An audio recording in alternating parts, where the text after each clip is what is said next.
I'm going to read a statement from the Sauerland website about the upcoming fight, the upcoming rematch between heavyweight contenders Dereck Chisora and Robert Helenius, which is set to take place on May 27th. All right, so let me read out the statement from Sauerland directly from their website, which I'll link to in the description below, and then I'll give my take on it. The statement goes as follows. Robert Helenius, 24-1, 15 KOs, and Dereck Chisora, 26-7, 18 KOs, are set for a huge heavyweight rematch on May 27 at the Hartwall Arena in Helsinki, Finland. There is a lot on the line for both men in what promises to be the biggest fight on Finnish soil in recent history, with both the WBC Silver World Heavyweight title and a shot at the current WBC World Champion Deontay Wilder up for grabs. Helenius holds a controversial split decision win over Chisora from their all-action showdown in December 2011, which many believe the British boxer did enough to win. However, the Finnish fighter says this time the decision will be left in no doubt. So that's the statement from Sauerland. They go on to quote Chisora and Helenius. I won't go into those quotes. It's not really relevant for this video. I just want to talk about the fight itself and what's actually on the line.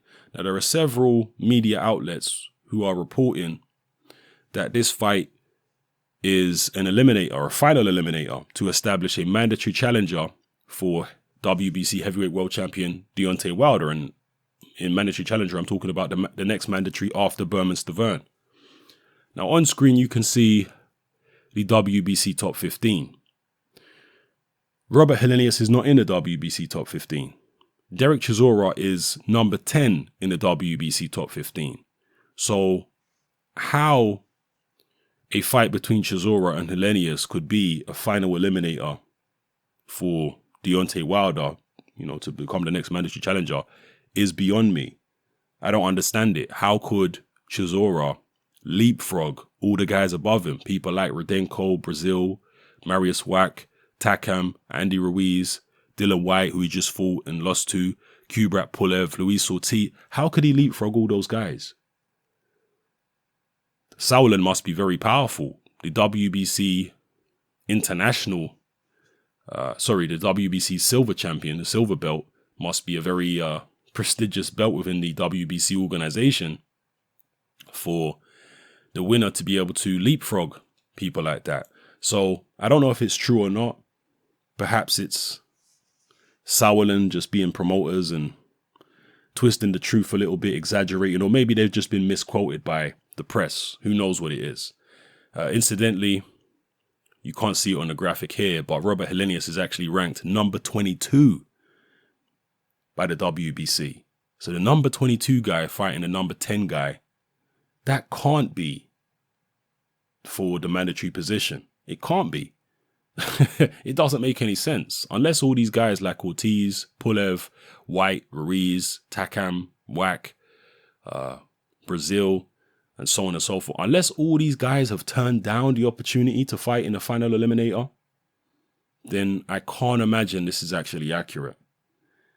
It's some type of eliminator, probably, for the silver champion? Yeah, for the silver belt. It's probably some type of eliminator, but I doubt it's a final eliminator. Maybe I'm wrong. Maybe the WBC have some very strange rules and regulations, and the number 22 fighting the number 10 guy will be able to leapfrog all the other guys in the top 10. If you have any more concrete and solid information on this, please drop it in the comment section below. As far as the fight itself, it'll be a rematch in the same place that the first fight happened, in Helsinki, Finland, which is where Robert Helenius is based. He grew up in Finland. I believe he was born in Sweden. Dereck Chisora is a guy who, for some reason, likes fighting away from home. He likes fighting in these obscure locations when he's an underdog and the odds are all against him and the crowd are booing him. He loves it. So I'm expecting a good performance from Dereck Chisora. And one of the things I haven't touched on as well, it's bizarre, if this is a final eliminator, to have Chisora coming off a loss and Helenius. I'm not sure if his last fight was a loss, but it wasn't too long ago that he was knocked out by Johan Duopa. If he has come back and had a win since then, it certainly wasn't a very high profile win.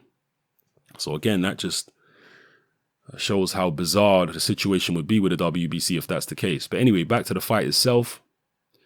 Chisora seemed revitalized in the Dillian Whyte fight, at least in terms of his aggression and his ambition. But his fitness levels in the Dillian Whyte fight were not really there. He was able to fight hard and he was able to throw some good punches and do some good work, especially in the first half of the fight, in spurts. And the longer the fight went, the more sporadic Dereck Chisora's work actually became. And that's why Dillian Whyte ended up getting a decision, because although his work wasn't always particularly good quality, he was the more busy fighter in a lot of the rounds. So Chisora's fitness wasn't really there. When he fought Helenius first time around, he was just non-stop. His engine was tremendous. And that's the Dereck Chisora of old. Can he recreate that same form that he had in the first fight? I'm not so sure. But then again, Helenius himself seems like damaged goods. It's going to be very, very interesting. I think there's a greater chance that the rematch will result in a knockout than the first fight. The first fight, the only time that anybody was seriously hurt, or maybe not even seriously hurt, but noticeably hurt, was in the first round when Chisora was hurt by Helenius. Other than that, nobody, from my recollection anyway, off the top of my head, was noticeably hurt in the fight. This time around, both guys are older. Both guys are probably hitting harder than they were then. They're more experienced and they're more shot-worn. I think there's a better chance that somebody could get knocked out, particularly with a lot on the line.